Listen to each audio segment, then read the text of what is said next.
Suffering, किसका trauma, किसका guilt हम कैरी करते हैं, कंटिन्यूअस हम कैरी कर रहे हैं और हमें पता भी नहीं, हमें होश नहीं है कि ये मैं नहीं हूँ, एक्चुअल में मैं कुछ और ही हूँ। मैं एकदम प्लेफुल हूँ, मैं बिल्कुल फ्री हूँ। जैसे हम चाइल्डहुड में होते हैं, जब एक बच्चे को कुछ भी नहीं पता, वो अपने ही मस्ती में मगन रहता है, इसीलिए हम सभी को बच्चे बहुत प्यारे लगते हैं क्योंकि वो इनोसेंट है, बिल्कुल ईश्वर का ही स्वरूप। यस। और मैं अपनी जर्नी को अगर कंटिन्यू बढ़ाऊं तो धीरे धीरे बहुत मेरी भी क्या होता है ना, होम्योपैथिक दवा पहले आपको सारे जितने भी चीजें ऊपर उठाएगी और फिर आपको हील करेगी। यस। तो breathing just like that, trauma सारे बाहर लाएगी, पहले सब बाहर निकल के आएगा। अब इस स्टेट में आपको टिके रहने की जरूरत है। अगर आप टिक गए, आपने देखा कि ठीक है आ रहा है, आने देते हैं, डरना नहीं, बैक स्टेप नहीं है, और जैसे जैसे वो सरफेस होता जाएगा और आप उसके साथ टिके रहे, ठीक है देखेंगे देखेंगे देखेंगे जो होगा। तो शुरुआत जब आप करते हैं तो कितना रेजिस्टेंस आता है, बहुत, कितना ट्रिगर होता है, कितना पेन आता है, आपकी दुनिया उथल पथल हो जाती है, ऊपर नीचे हो जाती है, पर सब रीसेट होता है, सब रीसेट। और जो फेक वर्ल्ड आपने बनाया वो सारा गिर जाता है और रियल जो आपकी रियल लाइफ है, रियल एक्सपीरियंस है और रियल सेल्फ है, वो एक्टिवेशन में, जैसे कहते हैं रीबर्थ। नमस्कार मित्रों, सोल जर्नी सत्युगा में आप सभी का स्वागत है और मैं पायल एम शाह, महेश पुत्री पायल एम शाह। हर बार मैं आपको ये याद दिलाती रहूँगी कि अगर आप गर्ल चाइल्ड हैं तो आपको अपने पिता के नाम से जाना जाना ज़रूरी है, और अगर आप बॉय चाइल्ड हैं तो आप अपनी माँ के नाम से जाने जाएंगे। मिशन अवेकन भारत 2025 के तहत ये वीडियो हम बना रहे हैं। ये आपकी अवेयरनेस के लिए है। ब्रीदिंग का महत्व, उसके बेनिफिट्स, जीवन में श्वास का जो रहस्य है, हर बार अलग अलग तरीके से मैं आपको श्वास के महत्व को बताने की कोशिश करती हूँ। और आज हमारे साथ मौजूद हैं प्रतिभा जी। प्रतिभा शायद 1 या 1.5 साल और 1.5 साल से वो ब्रीथिंग प्रैक्टिस भी करती हैं, स्पिरिचुअल प्रैक्टिसेस भी करती हैं, और आज हम उनसे जानेंगे कि उन्होंने ब्रीथिंग से अपने जीवन में क्या बदलाव पाए। सो वेलकम प्रतिभा जी। नमस्ते। Thank you so much ma'am. आपका इंट्रोडक्शन दीजिए। जी, मेरा नाम प्रतिभा विके यादव है, प्रतिभा बालकृष्ण यादव, और मैं बाय प्रोफेशन एक टीचर हूँ जूनियर हाई स्कूल में। ओके। और आई हैव 2 किड्स, और मैं अपने बच्चों के साथ स्कूल में भी काम करती हूँ। ब्रीदिंग के साथ ब्रीदिंग प्रैक्टिसेस मैं खुद करती हूँ और स्पिरिचुअल नॉलेज अपने स्कूल के बच्चों को भी देती हूँ। ओके जी। सो आपने कुछ ब्रीदिंग प्रैक्टिसेस स्कूल के बच्चों के साथ की हैं? जी हाँ, बिल्कुल। कौन से स्टैंडर्ड के बच्चे हैं जिनको आप पढ़ाती हैं? मैं चूँकि उच्च प्राथमिक विद्यालय में हूँ तो मेरे स्कूल में 6, 7 एंड 8 3 क्लासेस चलते हैं बच्चों के, 3। और मेरे यहाँ पर 11 to 14 ईयर्स के बच्चे आते हैं, तो हम उन बच्चों को टीच करते हैं। ओके। सो क्या आपके बच्चे ब्रीथिंग को मास्टर कर पाते हैं, आराम से ब्रीथ कर पाते जी हैं? हाँ, बिल्कुल। क्योंकि बच्चे क्या होते हैं ना कि वो कोई भी चीज़ को ना क्यूरियोसिटी के साथ अडॉप्ट करते हैं। उनके अंदर ये होता है कि कुछ नया सीखने को मिल रहा है तो हम इसमें प्रैक्टिस करेंगे। और बच्चे उसके लिए हमेशा तैयार रहते हैं कि मुझे कुछ नया मिल रहा है। जब हम पढ़ाई से हटकर कुछ अलग चीज़ें डिस्कस करते हैं, बच्चों को कुछ नया देने की कोशिश करते हैं, तो वो उसको अडॉप्ट करते हैं। और जब भी मैं यहाँ से जाती हूँ रिट्रीट करके या फिर आपके साथ कोई टूर करके, तो हमारे यहाँ पे टीवी है, तो स्क्रीन पर मैं वो सारे फ़ोटोज़ दिखाती हूँ उनको। ओके। तो मैं उनको वीडियोस दिखाती हूँ, देखो मैं हिमाचल गई, देखो मैं नैनीताल टूर पे होके, ये पहाड़, प्रकृति के साथ उनको और भी डीपली उनका कनेक्शन बनता है। बच्चे बहुत खुश होते हैं ये देख के कि अच्छा मैम आप यहाँ पे गए, आप यहाँ पे गए।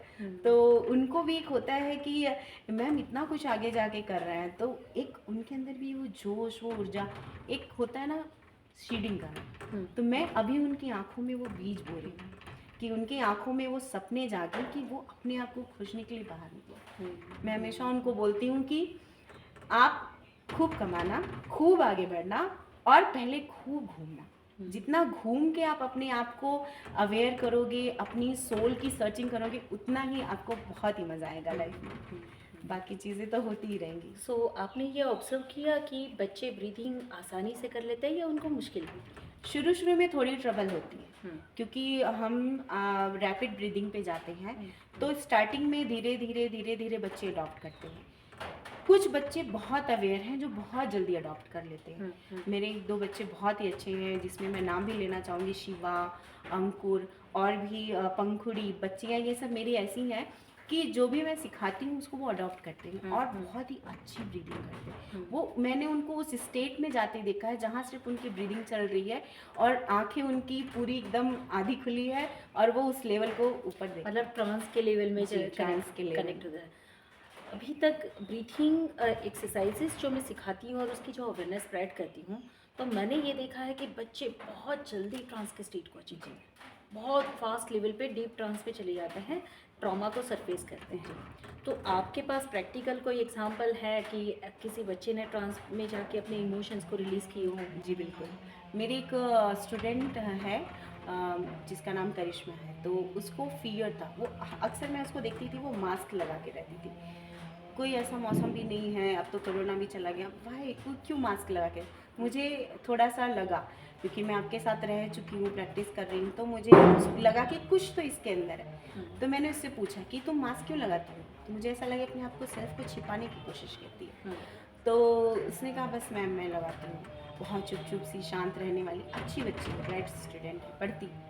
तो मैंने कहा चलो अच्छा ब्रीदिंग करते हैं तुम्हारी इसी चीज़ के साथ। मैंने उसको प्रैक्टिकली ब्रीदिंग करा। तो मैंने उसको आँख बंद करके जब ब्रीदिंग स्टार्ट कराया, तो उसने फिर रिकॉल किया कि उसके घर में उसकी जो सिस्टर है, वो उसको बार-बार ये दिलाती, मतलब तुम अच्छी नहीं हो, तुम ऐसी हो, गिल्ट में तुम डालती गिल्ट में है, डालती। बॉडी शेमिंग या जी, सेल्फ शेमिंग। बॉडी शेमिंग को लेकर। तो उसको वो अच्छा नहीं लगता था, तो वो अपने आप को छुपाने की कोशिश कर रही थी। फिर मैंने उसको और ज़्यादा सरफेस कराने की कोशिश की।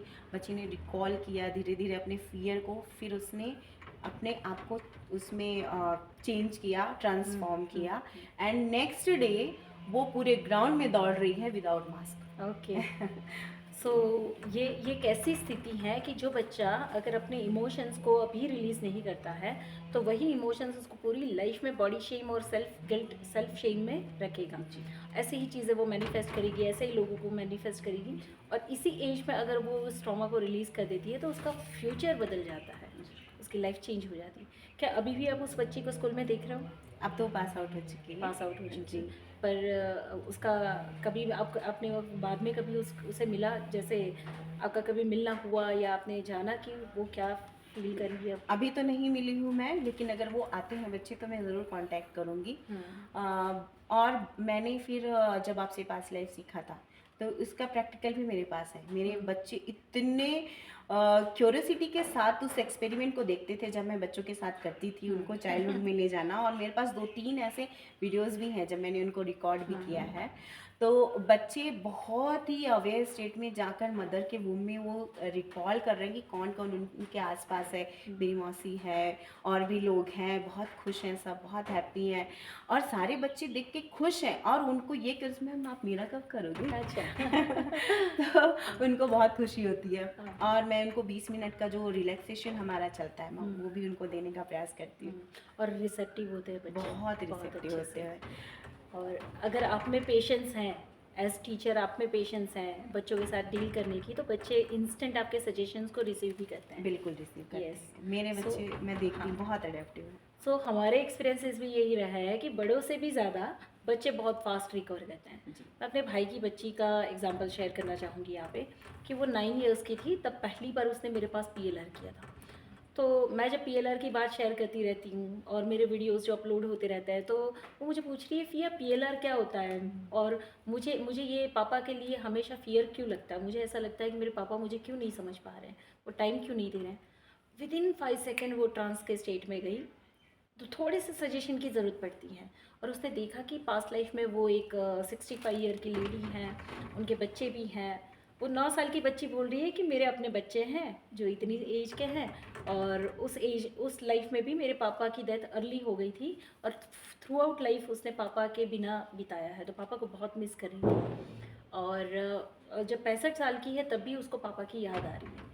सो मरते समय तक उसके अपने बच्चे, अपना पति, सबको ही आसपास दिख रहा है 9 साल की बच्ची को, और वो बोल रही है कि मुझे अभी भी मरते समय भी मेरे पापा याद आ रहे हैं। सो पापा को खोने का जो उस लाइफ में ट्रॉमा था और उसका जो इमोशंस पेंडिंग थे वहाँ पे, वो यहाँ पे फील कर रही थी।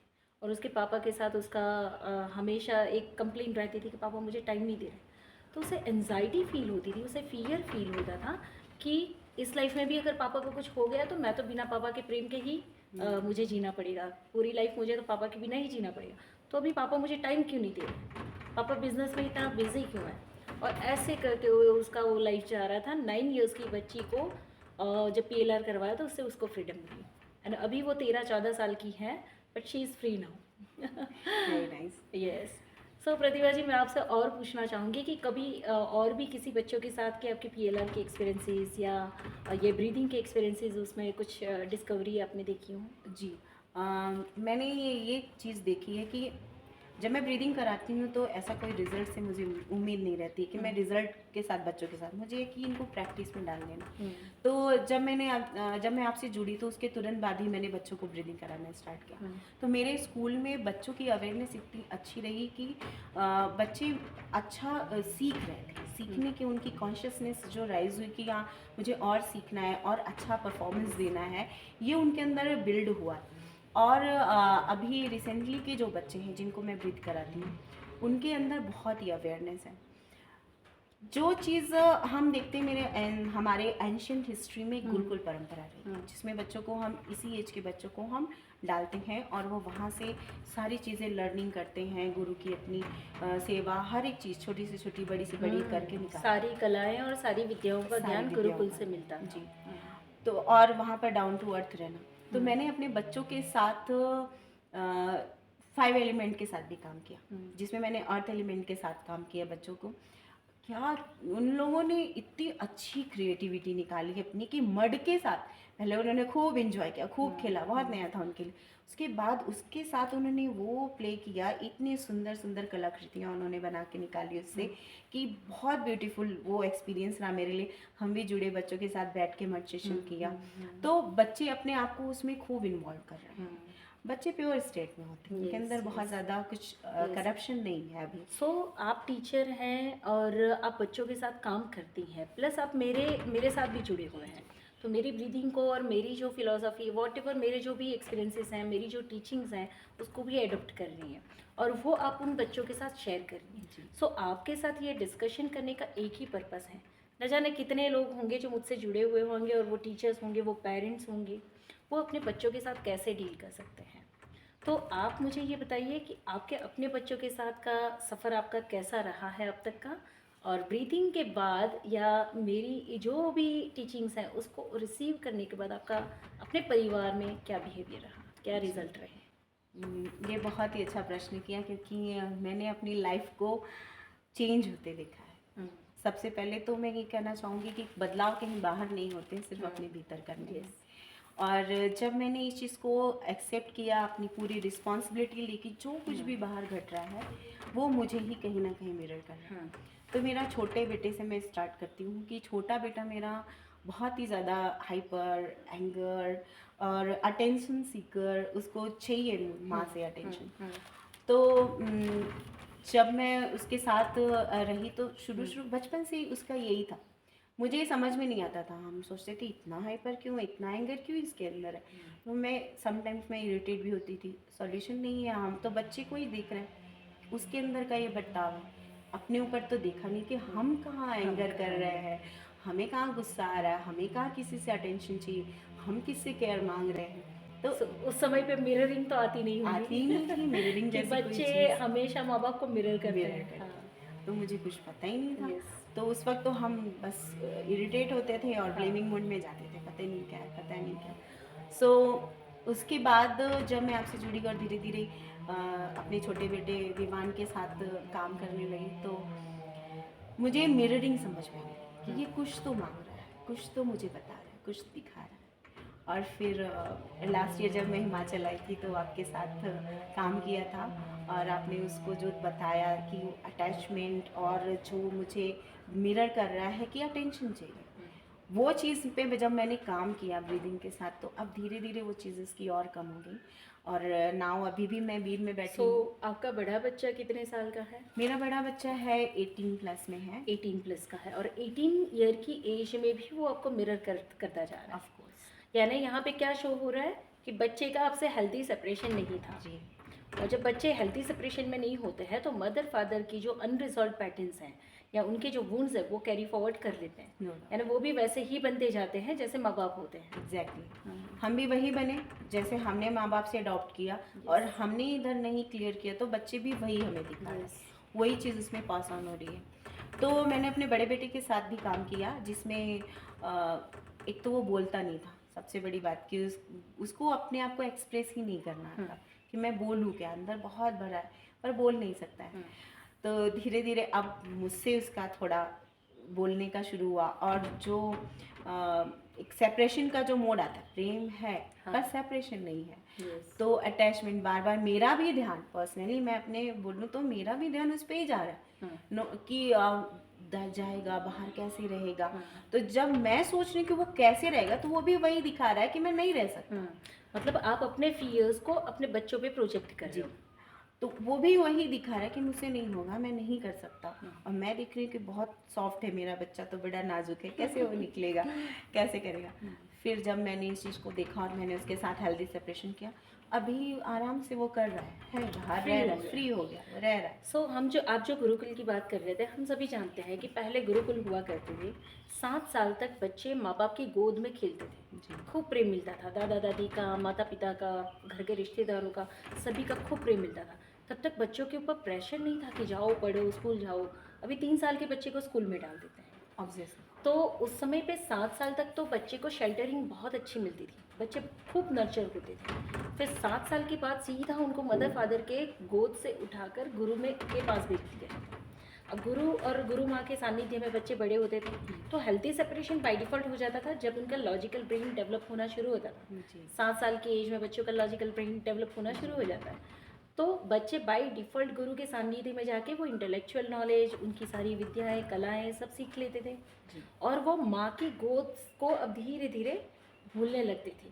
इसका मतलब ये कहीं नहीं था कि बच्चे माँ से प्रेम नहीं करेंगे, माँ बाप को भूल जाएंगे, नहीं, पर उनका इनफ नर्चरिंग हो चुका है तो अब उनकी शिक्षा लेने की बारी है। तो वो हेल्थी सेपरेशन हो जाता था और 14 साल का बच्चा जब गुरु से शिक्षा लेकर आता था तो एक इंडिपेंडेंट होने की ओर निकल जाता था। वो व्यापार सीखने जाता था या बाहर निकलता था, अपनी कलाएं जो भी गुरु से सीखी उसको एग्जीक्यूट करता, सब बहुत सिस्टम में था।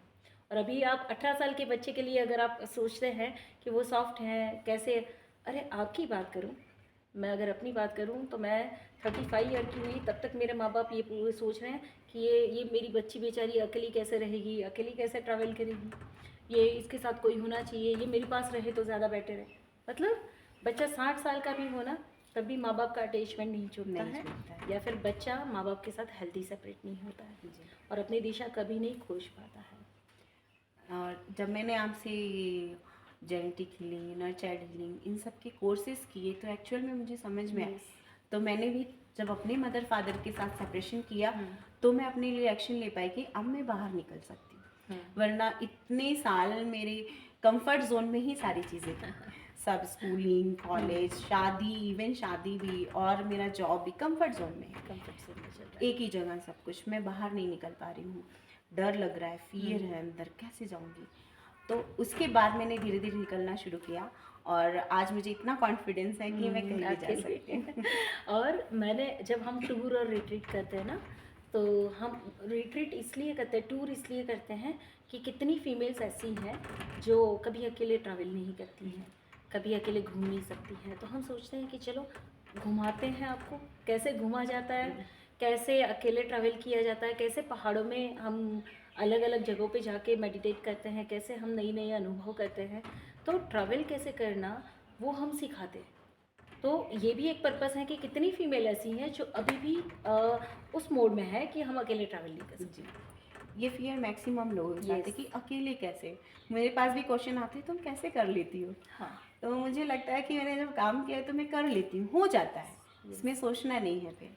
मतलब हर डर को एक ही बार तोड़ना होता है, हर बाउंड्रीज को एक ही बार रिलीज करना होता है। तो अब मुझे ये बताइए कि आपके 2 बच्चे हैं, है ना, और दोनों बच्चों में आपने जो पैटर्न्स पकड़ी है और जो हील किया, उसके बाद एज मदर आपकी क्या कंडीशंस हैं? मैं बहुत फ्री हूँ। तो पैटर्न्स बता पाएंगे? हाँ, एक्चुअली मैं भी एक अटैचमेंट से जुड़ी थी उनके, तो ये अटैचमेंट मेरे भी जेनेटिक में चली आ रही है। मैंने देखा है कि मदर, मेरी माँ भी है, बच्चों से अटैच हैं, फादर भी अटैच हैं, तो तो हम लोग आगे मतलब निकलने के लिए एक स्टेप नहीं ले पा रहे। सो अटैचमेंट को आप कैसे डिस्क्राइब करेंगे? क्या अटैचमेंट, कैसे कैसे बिहेवियर होता था आपका अटैचमेंट में? अटैचमेंट में एक तो कंफर्ट जोन, कि मेरे बच्चे को पूरा कंफर्ट मिले, उसको ज़रा सी भी पेन और नहीं। कंफर्ट मिलने के लिए आपके एक्शन क्या होते थे?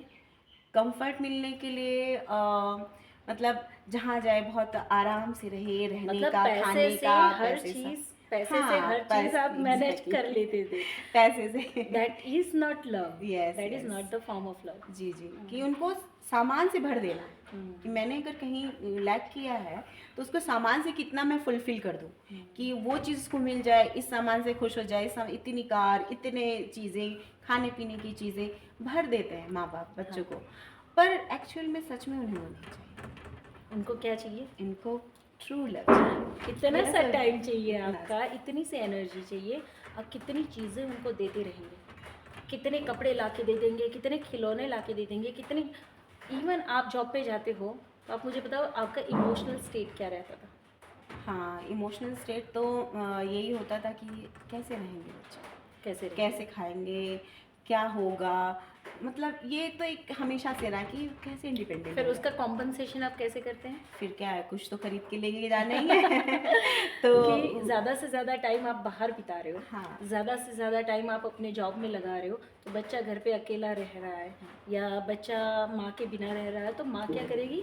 ज़्यादा से ज़्यादा बच्चे को कपड़े दिला देगी, खिलौने दिला देगी, कुछ चॉकलेट खिला देगी, ये खिला देगी, कॉम्पनसेशन हो रहा है। और गिल्ट भी होता है कहीं कहीं कि हम और मदर्स की तरह अपने बच्चे को खिला नहीं पा रहे, अपने बच्चे की इतनी केयर नहीं कर पा रहे, देख नहीं पा रहे हैं। हम सुबह भी भाग ही रहे हैं, हमें जाना है, फिर शाम को आए तो हम फिर भी अपने ही काम में लगे हैं। अंदर से फील तो आ रहा है टाइम देना है उसको, पर कल की प्रिपरेशन के लिए हम आज से ही लग जाते हैं।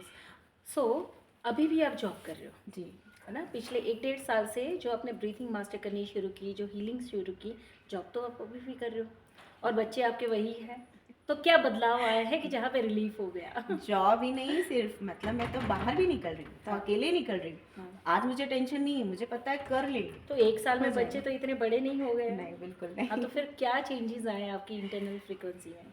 मेरी इंटरनल फ्रिक्वेंसी में मेरे जो मैं फील करती हूँ, मेरा ट्रांसफॉर्मेशन, मेरी कॉन्शियसनेस राइज हुई, मैंने चीज़ों को पकड़ना शुरू किया और मैंने ब्रीदिंग के थ्रू इस जाना, मेरी consciousness really step by step वो राइज होती गई। वो आपको पता नहीं चलेगा, पर आपके सराउंडिंग दिखे चारों तरफ, अगर आपके इन्वायरमेंट में फ़र्क पड़ रहा है, इट मीन्स कि वो वर्क कर रहा है। यही तो उसका बच्चों के outcome है। बिहेवियर में अब क्या चेंज?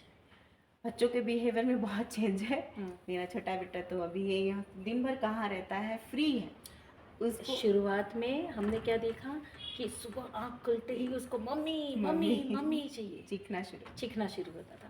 और अब क्या है, उसकी आवाज़ नहीं सुनी है मैंने, 10 दिन हो गए हैं, मैंने उसकी आवाज़ नहीं सुनी कि एकदम जो बचपन से आज तक वही पैटर्न में वो जी रहा था। ऐसा छोटा सा बदलाव आपने क्या किया कि अब 10 दिन से उसकी आवाज़ नहीं सुनी है? Of course transformation. तो वो थोड़ा सा पॉइंट शेयर कर पाएंगे? जी, अब मैं उसको चीज़ों से भरने का प्रयास नहीं करती हूँ। अब अगर नहीं भी दे रही हूँ तो मुझे पता है कि वो उसकी डिमांड नहीं भी करेगा, क्योंकि मैंने अब उसको एक प्यार से थोड़ा सा ही, पर वो प्यार वाला टच देना, वो टाइम देना, उसको समझना। और ये जानती हूँ मैं इंटरनल लेवल पर कि हाँ मुझे उसकी ज़रूरत, तो मैंने एनर्जी लेवल पर उसके साथ जो काम किया है, तो मेरी एनर्जी इधर चेंज हुई है, तो उसकी भी फ्रिक्वेंसी चेंज। और ऐसा कहाँ कहाँ हुआ आपके जीवन में कि जहाँ पे आपने अपना मिररिंग चेक किया, आपने अपनी इंटरनल एनर्जीज को शिफ्ट किया, आपने ब्रीथिंग से उन पैटर्न्स को देखा और उसको ब्रेक किया और आपके रिश्ते बदले? हाँ जी, मैं बहुत ब्लेस्ड भी फील करती हूँ कि इस ब्रीदिंग ने मुझे वाकई बहुत ही काम डाउन किया रिलेशनशिप में। मेरे लाइफ का एक ऐसा फेज चला जो जिससे मुझे निकलने का कोई मार्ग ही नहीं पता चल रहा था। सभी के साथ होता है, हम अपनी तरफ तो नहीं देखते, पर हमारे कुछ कर्मा पैटर्न्स हैं, तो हम बाय डिफ़ॉल्ट ऐसी ही फैमिली चूज़ करते हैं जहाँ पर वो हम बार बार वही पेन, वही सफरिंग, वही सब चल रहा है कंटिन्यू। पर एक अंदर भीतर था कि कभी तो निकलूँगी, इसका रास्ता खोजना, खोज मेरी जाती, सेल्फ सर्चिंग चल ही रही थी, पर मुझे कुछ दिख नहीं रहा था।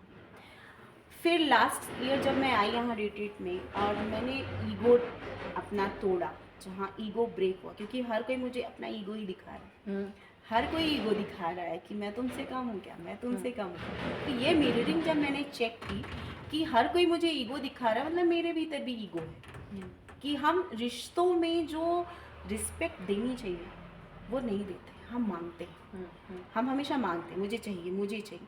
और जब हम ऐसे देना शुरू करते हैं तो वो बाय डिफ़ॉल्ट ऐसे वापस आता है, वाइस वर्सा चलता है। तो जब मैंने इस चीज़ को समझा तो मैंने फिर धीरे धीरे एक्नॉलेज करना शुरू किया अपनी सासू माँ के फ़र्ज़ को, उनके प्रेम को, केयर को, और अपनी फैमिली मेम्बर्स को।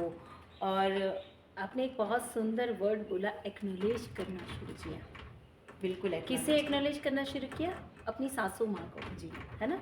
तो बड़ों ने आपके लिए इतना सा भी कुछ किया, सिर्फ आप एक्नॉलेज करते हैं उनको, उनके जो उन्होंने आपके लिए जो भी किया उसको एक्नॉलेज करना भी शुरू करते हैं ना, तभी रिश्ते बदल जाते हैं।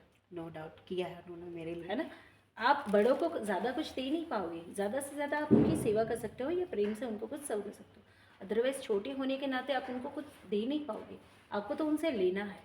लेना क्या है? जायदाद नहीं, है ना, जायदाद नहीं, उनसे लेना है प्रेम और उनकी विजडम, जी, ब्लेसिंग्स। तो एक्नॉलेज करोगे उतने मात्रा से भी उनका प्रेम आना शुरू हो जाता है। ये भी मैंने आपसे जर्निंग में सीखा कि हम मदर फादर को हम उनको हमेशा बो डाउन नहीं करें। यस। लेकिन जनरल वे पे हम क्या करते हैं कि मैं उन्हें कभी माफ़ नहीं करूँगी। हम कौन होते हैं माफ़ करने वाले? वो हमेशा हमसे बड़े हैं, चाहे हमारे हस्बैंड के ही मदर फादर हो, तो हम हमेशा उनके नीचे ही आएंगे। तो एज अ मदर हम जब तक उनको एक्सेप्ट नहीं करेंगे, वो भी एज अ डॉटर हमें एक्सेप्ट नहीं करेंगे।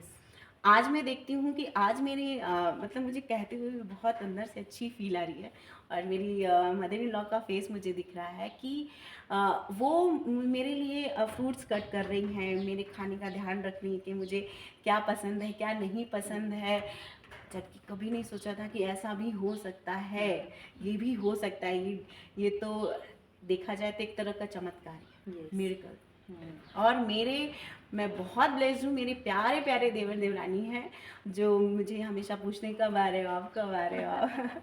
आने के बाद वो इतने लविंग केयरिंग, मेरे छोटे छोटे से भतीजे हैं। तो ये रियल ब्रेक थ्रू है जो आपने अपनी लाइफ में लिया मैं बहुत खुश हूँ और मैं इसको सबसे शेयर करती हूँ। अगर कोई मुझसे कहता है कि मेरी इन लॉज के साथ मेरी ये प्रॉब्लम, तो मुझे लगता है चेक करो, पहले खुद को देखो, फिर खुद को देखो आप कहाँ पर गलत हो, कहाँ रॉन्ग हो, वो डाउन करो। जब खुद करोगे तो आएगा, रिसीव होगा। तो हम ये कहते हैं कि देने से ही मिलता है जी। तो क्या देने से मिलता है भाई? ऊर्जा देने से मिलता है। आपका दिल खुला रहेगा और आपका प्रेम जाएगा, बाई डिफ़ॉल्ट भर भर के प्रेम आता है। पर हम क्या सोचते हैं, क्या देना पड़ेगा भाई? कोई आए, दिल में खुशी नहीं हो रही है, अच्छा नहीं हो रहा है, तब भी हम बोल रहे हैं आओ आओ आओ, बैठो बैठो बैठो, खाओ खाओ खाओ। पर कुछ जाता नहीं है, सामने वाले को भी फील होता है कि यहाँ पे रियल नहीं है। आप भी फेक, वो भी फेक। जब आप रियल होने लगते हैं तो वो भी रियल होने लगते हैं।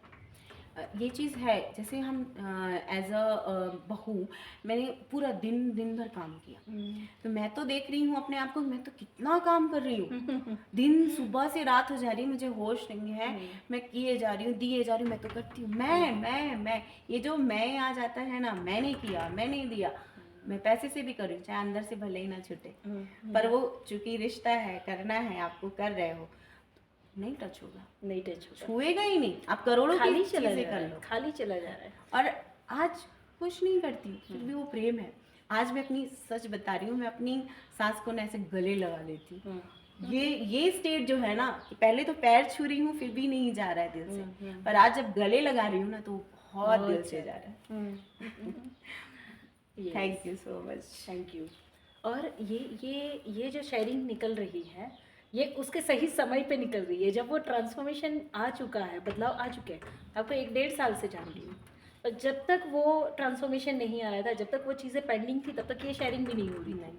और अब जब वो ट्रांसफॉर्मेशन ले चुके हैं, अब तो इतनी खुल के शेयरिंग भी हो पा रही है। और आप बताइए कि आपके स्पिरिचुअल जर्नी में आपके एक्सपीरियंसेस क्या रहे थ्रू ब्रीथिंग? क्योंकि मेरे पास देने के लिए एक ही चीज़ है, वो है आपकी सांसें। आपकी सांसें मैं नहीं दे रही हूँ, आपकी सांसें तो आपके पास ही हैं। मैं तो आपको होश दिला रही हूँ कि ये सांसें हैं मुफ्त की, और इसी से सब निकल सकते हो आप। बिल्कुल। ब्रीदिंग करते करते मैंने अपने काफ़ी इल्यूजन ब्रेक किए। बहुत सारे इल्यूजन, और हर दिन क्या मैं सीखती हूँ। हम पॉइंट टू पॉइंट जर्नी पे जा सकते हैं अगर आप रिकॉल कर पाओ? ओके। सो जब मैं आपसे जुड़ी तो ऑनलाइन ही जुड़ी थी, यूट्यूब के ही थ्रू, और धीरे धीरे उसमें आपकी मॉर्निंग की मेडिटेशन ज्वाइन की, इवनिंग की मेडिटेशन भी चली, तो धीरे धीरे ब्रीदिंग करते रहे हम। तब भी मुझे ब्रीदिंग के बारे में इतना, क्या होता है ना, हम एक्सेप्ट नहीं करते, जो आपने कहा फ्री की चीज़ें हमसे एक्सेप्टेबल नहीं, हमें नहीं पता। तो और चारों तरफ बहुत सारी ब्रीदिंग टेक्निक्स हैं, पर ये रैपिड ब्रीदिंग बिल्कुल अलग, बिल्कुल डिफरेंट, क्योंकि इसमें एफर्ट भी लगना है। तो एफर्ट डालना हमारे लिए थोड़ा मुश्किल होता है अपने कंफर्ट जोन में, कि बॉडी के साथ ही हम अपने आप को शरीर मानकर वो एफर्ट नहीं डालते कि मुझे बॉडी में पेन हो रहा है कहीं भी, तो बस अब बस हो गया, नहीं करना है। तो उसमें फिर मैंने जब आपके साथ जुड़कर एक टूर किया, नैनीताल का टूर, उसमें मैंने ब्रीदिंग के साथ जो ब्रेक थ्रू किया, मुझे एक्चुअल में चीज़ें थोड़ी अपने भीतर बदलने लगी। मैं जब आई थी तो मैं बहुत फियर में थी, बहुत ज़्यादा फियर था मेरे भीतर, लेकिन चूँकि डिवाइन का सपोर्ट भी है, मैं उसके लिए बहुत ग्रेटफुल हूँ उसकी। तो उन्होंने मुझे स्टेप बाय स्टेप आगे बढ़ाते ही गए, और वो टूर जो नैनीताल का किया, वहाँ से मैंने ट्रांसफॉर्मेशन, एक कर्म पैटर्न भी मैंने सॉल्व किया था वहाँ पर आपके ही ज़रिए, और उसके बाद ब्रीदिंग करते गए तो मेरे जो मायके के साइड के लोग हैं, वहाँ पर भी जो थोड़ा चीज़ें रोक रही थी, वहाँ पर ब्रेक थ्रू देखा मैंने, कि मैं यहाँ कर रही हूँ पर ट्रांसफॉर्मेशन उधर भी वहाँ मिल रहा है। अब पहले लोग मुझे एक्सेप्ट नहीं करते थे कि मैं ये क्या कर रही हूँ, अब मुझे पूरे सपोर्ट के साथ एक्सेप्ट करते। एक साल के अंदर ये एक साल के ट्रांसफॉर्मेशन कि जब आप पहले ब्रीथिंग कर रहे हो, टूर पे जा रहे हो या रिट्रीट में जा रहे हो, आपको एक्सेप्टेंस नहीं मिल रहा, और एक साल के अंदर आप ही की ब्रीथिंग के साथ आपको हर कोई एक्सेप्ट कर रहा है। इवन आपकी बातें इतनी होती हैं कि मेरी मम्मी भी आपके वीडियोस देखती हैं, और सबको पता है मैं जहाँ हूँ सेफ हूँ, पूरी तरह सेफ हूँ, और मैं जो कर रही हूँ, आज मेरा भैया है, मेरे भाई है, इवन मैं अपने मायके साइड को भी ले लूँ तो मैं अपने भाई के साथ भी, मतलब बहुत ज़्यादा हम खुल के बात नहीं कर सकते, वो प्रेम जाता ही नहीं है। तो अब मैं क्या देख रही हूँ कि उधर से भी आ रहा है और इधर से भी जा रहा है, वो प्रेम भी देखा मैंने, कि मैंने भी जब छोटा बन के एक्नॉलेज किया उनको, और बड़ा बन के अपने भाई को देखा, वो प्रेम दिया। तो जब हम जेनेटिक हीलिंग में भाई बहनों के साथ का जो कॉन्स्टलेशन सेट करते हैं, उसमें जब मैंने अपने छः उन भाई बहनों के साथ हमने अपने आप को खेल 4 और 6 का रहस्य जी, 4 और 6 का रहस्य ये है कि हम क्या करते हैं कि हमारे जितने बच्चे अलाइव हैं हम सिर्फ उन्हें ही काउंट करते हैं। ये जो बिलोंगिंग का और प्लेसमेंट का जो लॉ है ब्रेक हो जाता है। यानी एंसेस्ट्रल हीलिंग का लॉ ये कहता है कि बच्चे जितने भी आए हो आपके परिवार में, चाहे वो डेड हो, लिविंग हो, अबॉर्शन हो, मिसकैरेज हो, उनको इंक्लूड करना ही पड़ेगा। तो आपके 4 भाई बहन, आप लोग 4 भाई बहन जीवित हैं जी, पर 2 डेड वन हैं जी, पर वो भी आपके हिस्से हैं, ऑफ कोर्स, है ना। और हमें पता भी नहीं है कि बाय डिफ़ॉल्ट हम उनके ही पेन को भी खुद से जी रहे हैं, कैरी फॉरवर्ड कर रहे हैं। एक्चुअल में इस ब्रीदिंग के थ्रू मैंने ये भी जाना कि हम तो हम हैं ही नहीं। मैं अपनी इंडिविजुअल सेल्फ मेरी क्या है ये नहीं पता, पता नहीं किसी का पेन, किसकी सफरिंग, किसका ट्रॉमा, किसका गिल्ट हम कैरी करते हैं, कंटिन्यूअस हम कैरी कर रहे हैं, और हमें पता भी नहीं, हमें होश नहीं है कि ये मैं नहीं हूँ, एक्चुअल में मैं कुछ और ही हूँ। मैं एकदम प्लेफुल हूँ, मैं बिल्कुल फ्री हूँ, जैसे हम चाइल्डहुड में होते हैं, जब एक बच्चे को कुछ भी नहीं पता, वो अपने ही मस्ती में मगन रहता है, इसीलिए हम सभी को बच्चे बहुत प्यारे लगते हैं, क्योंकि वो इनोसेंट है, बिल्कुल ईश्वर का ही स्वरूप। और मैं अपनी जर्नी को अगर कंटिन्यू बढ़ाऊँ तो धीरे धीरे बहुत मेरी भी, क्या होता है ना, होम्योपैथिक दवा पहले आपको सारे जितने भी चीज़ें ऊपर उठाएगी, फिर आपको हील करेगी। तो breathing just like that, trauma सारे बाहर लाएगी, पहले सब बाहर निकल के आएगा। अब इस स्टेट में आपको टिके रहने की ज़रूरत है। अगर आप टिक गए, आपने देखा कि ठीक है आ रहा है, आने देते हैं, डरना नहीं, नेक्स्ट स्टेप नहीं लेना, और जैसे जैसे वो सरफेस होता जाएगा और आप उसके साथ टिके रहे, ठीक है देखेंगे देखेंगे देखेंगे जो होगा।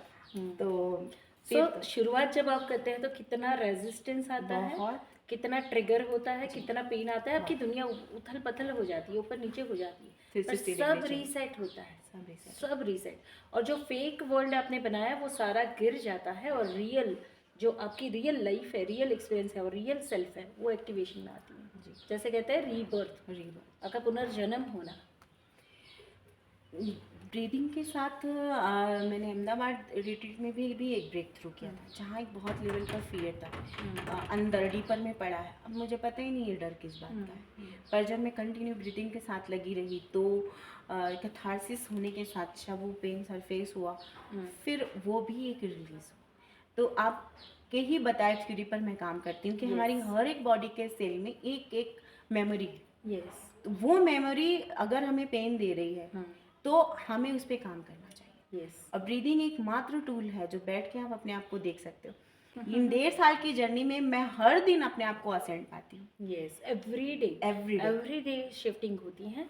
दूसरा कि स्पिरिचुअल जर्नी का मतलब ये नहीं है कि आंख बंद करके आप ऊपर की दुनिया को देखते हो। आपको खुली आंखों से इस संसार को भी देखना पड़ेगा और उसको भी मास्टर करना पड़ेगा।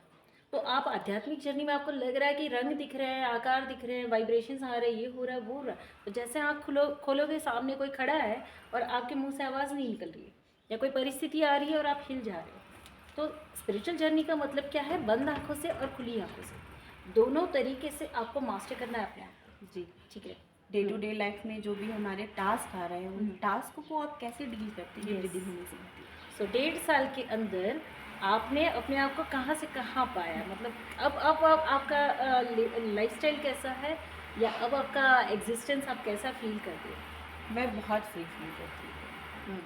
और मुझे ये लगता है कि जो सबसे पहले तो कुछ भी टास्क आया तो मिररिंग ही चेक होती, क्या बोल रहा है ये, मुझे ही कुछ दिखाने की कोशिश कर रहा है। अब ब्लेमिंग मोड खत्म हो गया। ओके। एटलीस्ट इस बार तो खास करके कि जो थोड़ा बहुत भी अगर बचा था कि ब्लेम करना है सामने वाले में ही प्रॉब्लम, वो खत्म हो गई। फिर मैं अपने आप को ऑथेंटिसिटी के साथ बता पा रही हूँ। आज मुझे ये नहीं है कि एक मास्किंग करके मैं बोलूँ। आज मुझे ये शेयरिंग करने में बहुत ही आनंद भी आ रहा है। तो मुझे लग रहा है कि मुझे ये बोलना है और मैं बोल रही हूँ, मुझे कहना है। मुझे ये शेयरिंग का हमारा एक ही इंटेंशन है कि एक एक लाइफ को पकड़ के, एक एक लाइफ के एक्सपीरियंसेस, छोटे एक्सपीरियंसेस भी अगर हम शेयर कर रहे हैं तो कहीं ना कहीं किसी की लाइफ में वो सिमिलर चीज़ें चल रही हैं जिसको सुन के ही उसको एनलाइटनमेंट फील होगी, वो वहाँ से टच मूव एंड इंस्पायर करेगा। हमें कोई वो नहीं है कि हम कुछ आर्टिफिशियलिटी या फेकनेस के साथ हम कुछ शेयर करें, हम अपने रियल एक्सपीरियंस शेयर कर रहे हैं। ओके। सो एक एक व्यक्ति जिन्होंने अपनी लाइफ में कुछ बदलाव पाए होंगे, जिन्होंने मेहनत की होगी, जो वॉरियर होगा या जो भी अपनी लाइफ में कहीं से कहीं पहुंचा होगा, उनकी शेयरिंग हम लेने वाले हैं। ये हमारा मोटिव है। एज फेमिनाइन मैं देखती हूँ कि फेमिनाइन एनर्जी नहीं निकल पाती है, अपने आप के लिए एक्शन नहीं ले पाती है, कंफर्ट जोन में रहती है। उसको ये लगता है कि उसके बिहार पर कोई भी कर दे, कोई भी कर दे। कोई भी कर दे अच्छा, चलेगा। अभी फेमिनाइन एनर्जी की बात कर रहे हो, जी। मैं रिसेंट एक डायनामिक की बात करूंगी जहाँ पे आपने कॉन्स्टलेशन में एक्सपीरियंस किया था मस्कुलिन एंड फेमिनाइन डायनामिक। वो क्या था आपके फैमिली में, उसको भी शेयर करिए आप अपने वर्ड्स में। सो कॉन्स्टलेशन जब सेट हुआ तो मैंने देखा कि अगर मैं अपनी लाइफ की बात करूं तो मुझे हर टाइम में मैं धीरे धीरे क्या हो गई थी, अपने घर में मैं ही चीज़ों को प्रोवाइड करना शुरू कर दिया। बच्चों को क्या चाहिए, मुझे क्या चाहिए, घर में क्या लाना है, सब चीज़ें। और मेरे हस्बैंड, ऐसा क्यों हो रहा था? क्योंकि मैंने प्लेस चेंज कर ली। नहीं, पर आप कमा रही हैं। हाँ, मैं कमा रही हूँ, मैं पावर में हूँ। तो जो कि अक्सर होता है कि हमारे घर का मस्कुलाइन जो है वो ही काम करता है, पर चूंकि मैं कमा रही हूँ तो मेरे अंदर धीरे धीरे वो मस्कुलाइन एनर्जी ज़्यादा एक्टिव होगी और लाइफ में बैलेंस करना है एक्चुअली।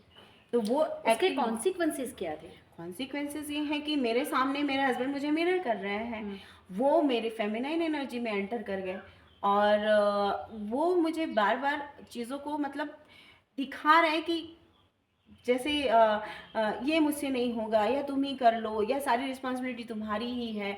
और जो एक पर्सन का जो एक घर में जो आदमी होते हैं मस्कुलिन, उनका एफर्ट कितना लग रहा है उसमें, वो कितना परेशान है, चारों तरफ देखना, ये भी देखना, ये भी देखना, ये भी देखना है। वो एनर्जी मैंने फील की कि मुझे ये भी करना है, ये भी करना है, ये भी करना है, ये भी करना है, पर मैं करूँ कैसे, वो हो नहीं पा रहा। और मैंने बाय डिफ़ॉल्ट वो प्लेसमेंट चेंज कर ली अपने हस्बैंड के साथ। और जब कॉन्स्टलेशन सेट हुआ, और एक चीज़ और ऐड करना चाहूँगी कि जो लॉ है 1 से लेकर 7 साल तक बच्चे अपनी मदर की तरफ होते हैं, पर 7 से लेकर 14 साल तक बच्चे अपने फादर की तरफ देखते हैं। तो जब मैंने फादर की एनर्जी में एंटर कर लिया तो मेरा बेटा बाय डिफ़ॉल्ट मुझे ही देख रहा है, क्योंकि मैं उसके भी एनर्जी में उसके खड़ी लिए हूँ। प्रोवाइडर फादर आप हो। प्रोवाइडर मैं बन गई क्योंकि मैं ये चीज़ें दे, तो एनर्जी लेवल पर जो चला कि अब वो मुझे ही देख रहा है, इसलिए वो हर वक्त मुझे ही चेस कर रहा है, मुझे ही पूछ और रहा है। आप परेशान हो चारों मैं तरफ परेशान से। हूँ कि भाई मैं क्या करूँ। सो जब मैंने वहाँ पर अपनी प्लेसमेंट अपने हस्बैंड के साथ चेंज की तो एनर्जी लेवल पर मुझ में भी एक सॉफ्टनेस आई, जो मैंने फील किया कि नहीं मैं नर्चर ये कितना खतरनाक डायनामिक है, आप समझ रहे हैं कि कितनी फीमेल्स ऐसी हैं जो जॉब के लिए जा रही है, पैसा कमा रही है और घर चला रही है। ये तो जीवन की ज़रूरत है, सभी को करना पड़ेगा, है ना। कमाने भी जाना पड़ेगा, जॉब भी करनी पड़ेगी, अपनी क्रिएटिविटी को एक्सपांड भी करना पड़ेगा, अपनी रिस्पॉन्सिबिलिटी भी पे करनी पड़ेगी। पर इसका मतलब ये नहीं है कि पुरुष स्त्री बन जाए जी या स्त्री पुरुष बन जाए, है ना। स्त्री स्त्री ही रहकर अपनी शक्ति में आकर अपना काम करे और वो नर्चरर ही बनी रहे, नॉट प्रोवाइडर बन जाए। और ये एनर्जी शिफ्टिंग इतने हिडन वे पे होती हैं कि पता ही नहीं चलता है। और उसके कॉन्सिक्वेंसेस क्या आता है कि हमेशा जो भी प्रोवाइड कर रहा है वो पावर में रहेगा जी और जो रिसीव कर रहा है वो विक्टिमाइज होगा। जी तो वो फिर हमेशा अपने आप को सप्रेस और बर्डन फील करेगा और जिम्मेदारियां नहीं लेगा। और स्त्रियों की कंप्लेन ये होती है कि मेरे पति अपनी जिम्मेदारी नहीं लेते।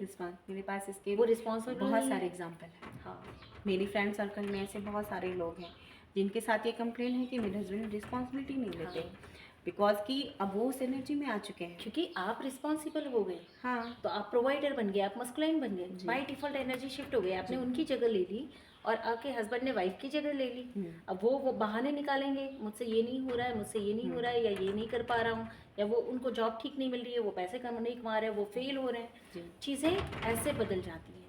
और जैसे ही आप एनर्जी शिफ्ट कर लेते हो, हस्बैंड की जगह आ जाए, वाइफ की जगह आ जाए, ऑटोमेटिकली ये डायनामिक सेटल होने लगता है। पता है, आप चाहे 2 लाख की जॉब करो, आपकी सैलरी हो, चाहे 5 लाख की सैलरी हो, आप पूरा घर चला रही हो, तब भी आप फीमेल हो। जी, आपका नंबर सेकंड ही है, सेकंड हस्बैंड फर्स्ट है, देन आप हो। जब ये चीज़ हो इस जाती परिवार में आप एक तो फीमेल बॉडी में पैदा हुए, और ये गर्व की बात है कि आप स्त्री हो तो आप शक्ति हो, है ना। सेकंड नंबर होने का मतलब ये नहीं है कि आप पीछे हो या आप कमजोर हो, नहीं। शिव और शक्ति, तो जहाँ पे पुरुष शिव ही रहेगा और शक्ति शक्ति ही रहेगी। तो शिव है प्रोवाइडर, शिव है प्रोटेक्टर, शिव हमेशा पुरुष ऊर्जा जो भी है वो हमेशा परिवार को सींचती है, प्रोवाइड करती है। और जो फेमिनाइन है वो उसको नर्चर करती है, भले वो पैसा कमा के भी ला रही है पर वो नर्चर करेगी। ठीक है, डायनामिक शिफ्ट होने से कैसा लग रहा है आपको? मैं बहुत फ्री हूँ। और सबसे बड़ी बात कि हाँ, मुझे अपने हस्बैंड को लेकर भी जो अंदर इंटरनल लेवल पर जो फीलिंग आती थी, समटाइम्स क्या होता था कि मैक्सिमम टाइम, नॉट समटाइम्स, कि जैसे ही अंदर से बहुत प्रेम है पर वो जैसे ही सामने फील्ड में इंटर हो जाए तो तुरंत स्टार्ट हो जाए कि क्योंकि अब एनर्जी शिफ्ट है तो मैं अपनी मस्कुलाइन एनर्जी फेमिनाइन में इंटर हो जाए, और बिना वजह हमारे कुछ क्लैशेस हो जाते थे। लेकिन अब क्या है कि अब सामने से मुझे इतना तो पता है कि मेरी रिस्पॉन्सिबिलिटी मेरी खुद की है। और इसके पीछे भी एक और डायनामिक काम करता है। कंडीशन हमारी क्या डाली गई है कि आप फीमेल हो तो आप कमज़ोर हो और आपको हमेशा प्रोटेक्ट किया जाएगा। पुरुष हो जो होंगे घर के, वो कमा के लाएंगे, आपको प्रोटेक्ट करेंगे, आपका ध्यान रखेंगे, आपको सब कुछ सर्व करेंगे। एक कंडीशनिंग हमारी ये हो रखी है। और उसके बाद हम एज फेमिनाइन, हमारी महत्वाकांक्षाओं के चलते हुए हम अर्न करने लगते हैं, मस्कुलाइन कैरेक्टरिस्टिक में आ जाते हैं। तो वो वाली जो हमारी बिलीफ सिस्टम है वो भी कॉन्फ्लिक्ट करती है कि कमाना तो मुझे है ही, मुझे बाहर तो निकलना ही है, मुझे पावरफुल तो होना ही है। और जब सामने पुरुष आए ना तो वो डायनामिक भी आ जाता है कि अरे इसको मुझे सब कुछ देना चाहिए था, इसको जिम्मेदारी लेनी चाहिए थी, इनको सब कुछ करना चाहिए था परिवार के लिए, तो इसकी वजह मैं कर रही हूँ, जबकि ये चॉइस आपकी होती है। जी जी जी, बिल्कुल ये चॉइस हमारी ही होती है। सो आपकी नॉलेज को समझ के जो आप देते हैं, क्योंकि मुझे अब ये समझ में आया, मैंने बहुत सारे साइंसेस सीखे, ऑकल्ट में गई, एस्ट्रोलॉजी, टैरो रीडिंग, न्यूमरल, पर कहीं से मुझे कोई सेटिस्फैक्शन नहीं मिला कि मैं ये सब भी करूं। जो अब मुझे सेटिस्फैक्शन इधर मिल रहा है कि पूरा life genetic patterns, inner child healing and आपके कर्मा पैटर्न्स तो ये तीनों ही वर्क करते हैं। यस।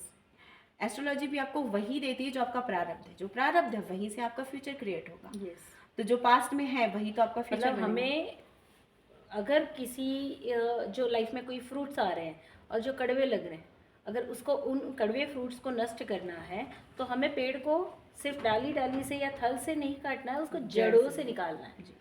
तो वो बाकी की जो मॉडलिटीज़ हैं वो आपको एक ऊपर ऊपर के लेवल का रिजल्ट देती है। ऐसा नहीं कह सकते हैं कि ये चीज़ें सत्य नहीं है। एस्ट्रोलॉजी, न्यूमरोलॉजी सब सत्य है, सब कुछ सत्य है, सब सत्य, सब सटीक काम करता है, पर फिर भी जड़ों पे जाना बहुत ज़रूरी है। ये वर्क और अच्छा कर सकते हैं जब आप अपने अंदर का, यस यस। तो आप अपनी डेस्टिनी भी चेंज कर सकते हैं। यस। तो ऐसा होता भी है हमेशा। सो कोई फाइनल मैसेज आप देना चाहते हैं?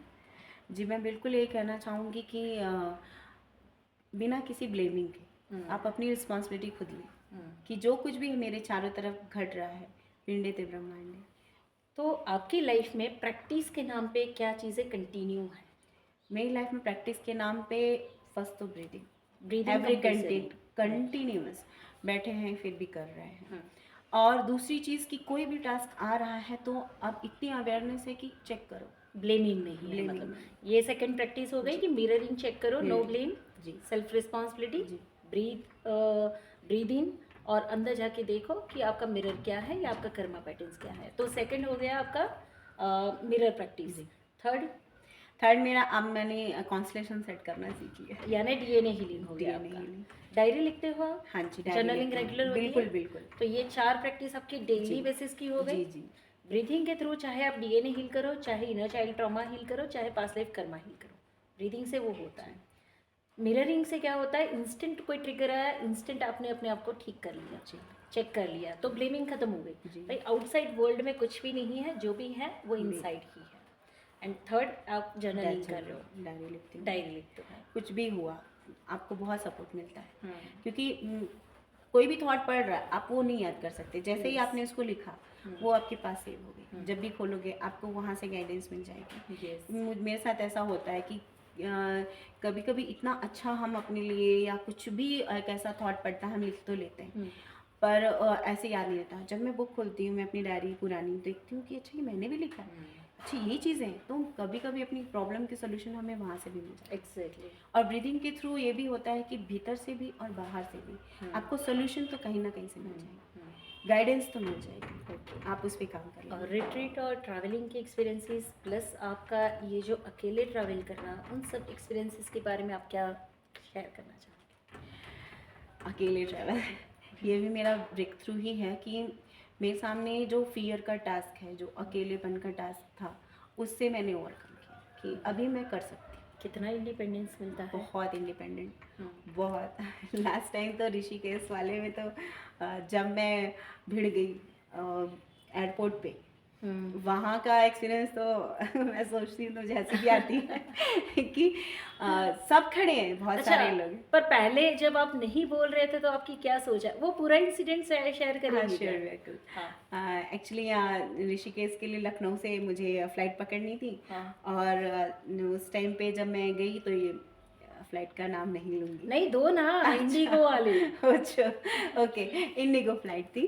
तो वहाँ पर मैं पहुँची, टाइम से पहुँचने के बाद भी क्या पता चल रहा है कि डिले है। तो मैं सोचा ठीक है 1 घंटा हो गया होगा डिले, पर ऐसा करते करते उन्हें 3-4 घंटे निकाल दिए। अंदर से बहुत ज़्यादा हो रहा है कि कब निकलेंगे, क्योंकि मुझे आपसे भी मिलना था, आप मुझे पिक करने वाले थे ऋषिकेश में। तो अब वो एक चल रहा है और अंदर से एक एनर्जी भी हो रही है। फिर सब बैठे हैं शांत, सब वेट कर रहे हैं, कितने तो वापस भी हो गए कि अब तो टाइम निकल गया, किसी की मीटिंग थी, किसी को किसी से मिलना था, तो टाइम चला गया, सब वापस हो गए।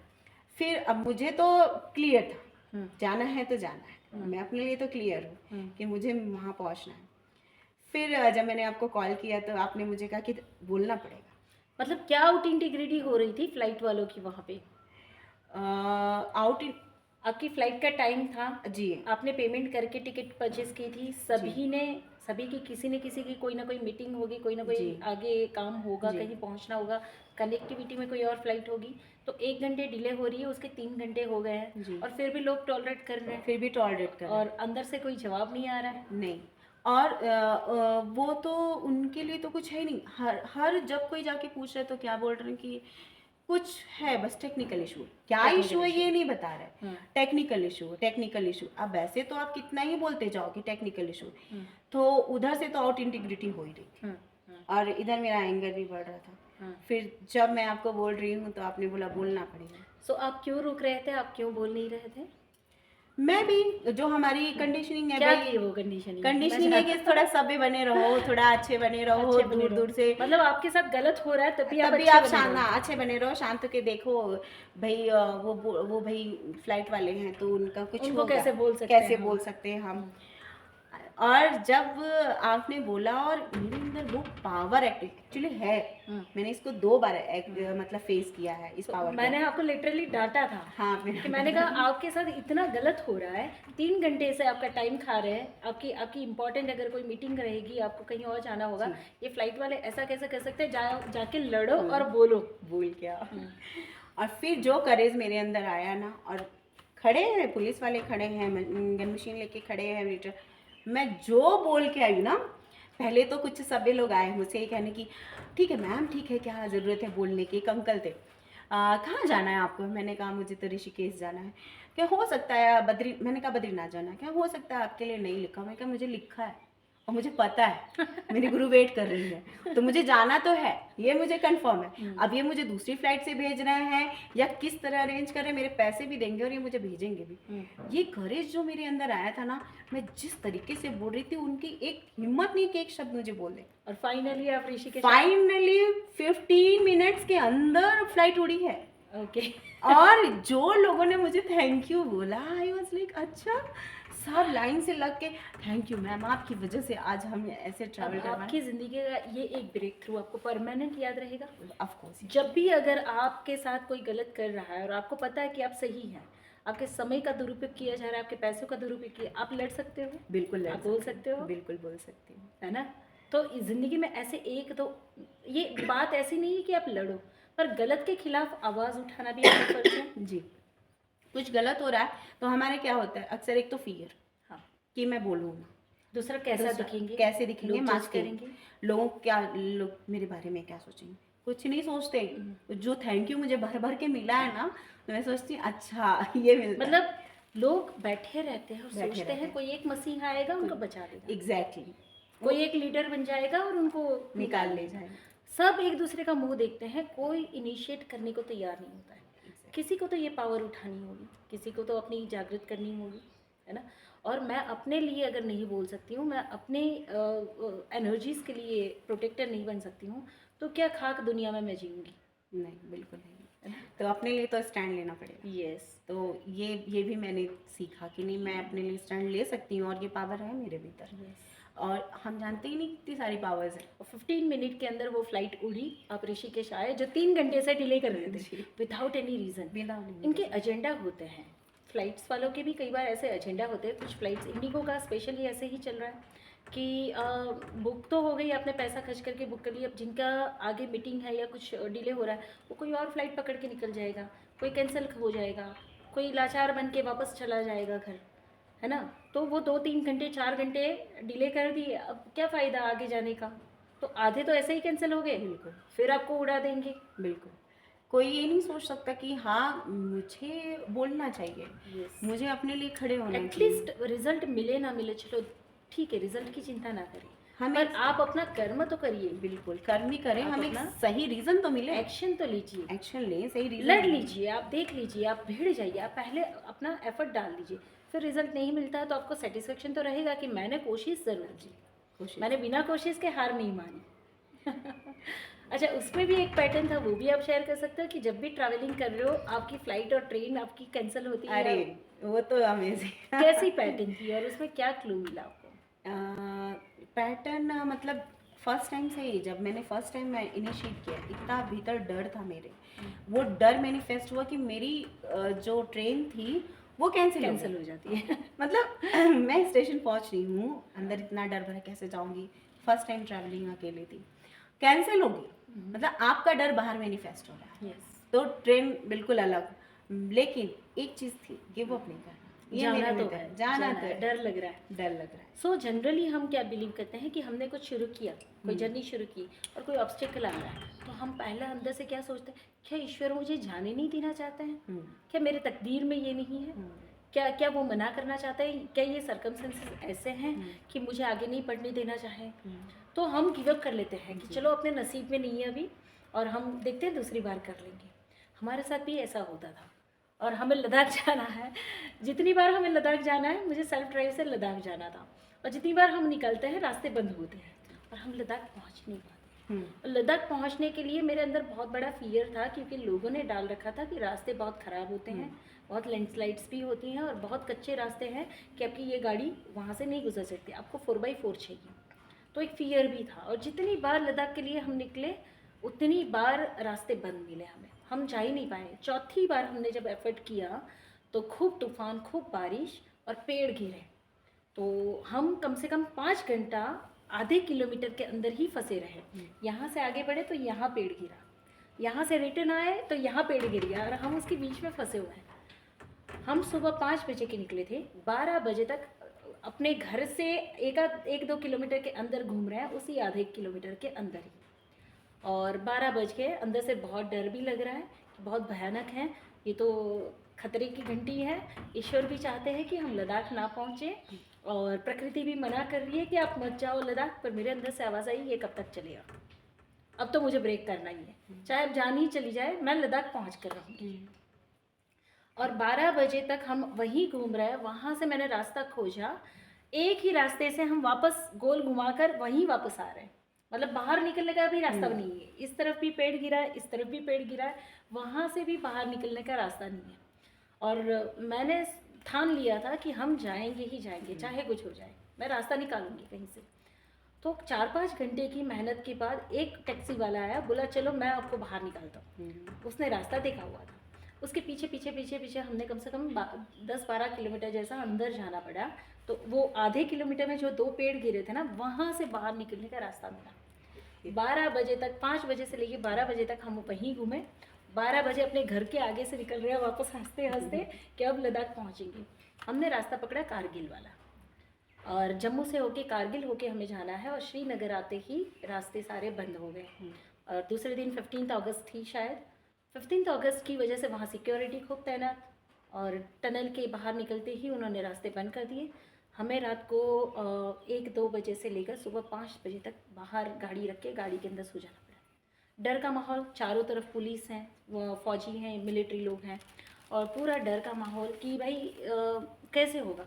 हम बिंदास, हम सो गए गाड़ी में बैठे बैठे।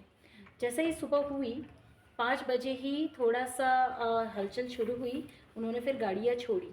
और ऐसा नहीं कि वहाँ बहुत सारी गाड़ियाँ, किसी एक शॉप के बाहर या किसी एक प्रॉपर्टी के बाहर हमने गाड़ी रख के उसी में सो गए। पुलिस वाले आ रहे हैं, जा रहे हैं, सब पुरुष, सारे जेंट्स दिख रहे हैं, और हम फीमेल। तो उसमें भी हमें लग रहा है कि कोई बात नहीं, जो होगा देखा जाएगा, निकल लेंगे।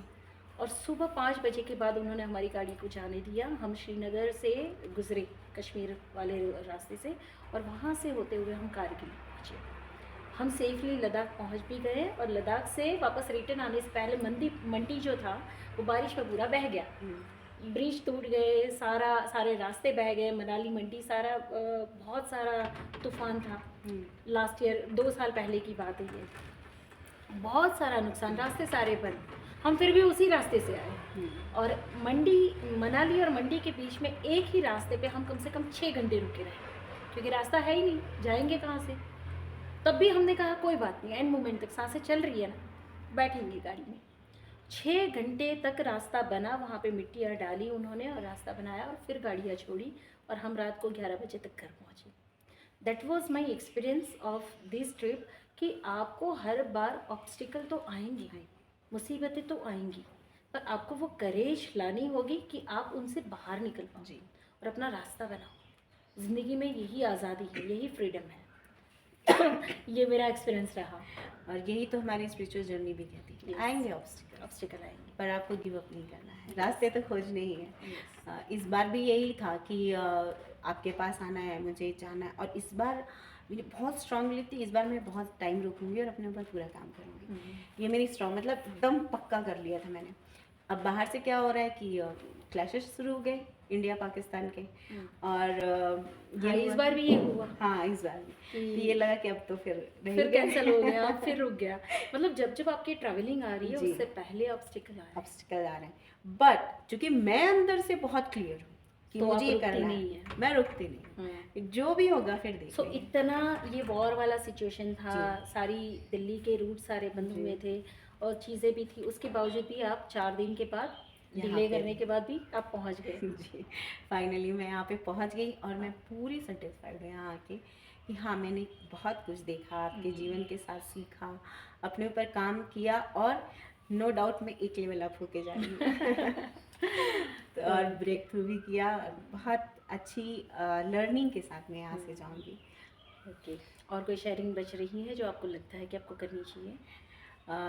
शेयरिंग तो बहुत सारी हो जाएंगी और हमारी बातें ख़त्म नहीं होंगी, जो भी मैंने एक्सपीरियंस किया है, पर मैं ये कहना चाहूँगी कि जितनी भी आप अगर हमें सुन रहे हैं तो प्लीज़ अपने लिए तो एक बार इनिशिएट करो, घूमने के लिए निकलो, पर जीवन को जीना, जीवन जीने की कला ही स्पिरिचुअलिटी, कि आप इस धरती पे आके किस तरीके से सारी चीज़ों को मैनेज करके जी लेते हो एक अच्छी सेटिस्फैक्ट्री लाइफ, और उसके लिए आपको क्या टेक्निक्स लगती हैं, अगर अपनी लर्निंग आपने कंटिन्यू रखी सांसों के लास्ट मोमेंट तक, तो आप फ्री हो, आप फ्री हो और आपके साथ बहुत लोग फ्री हैं।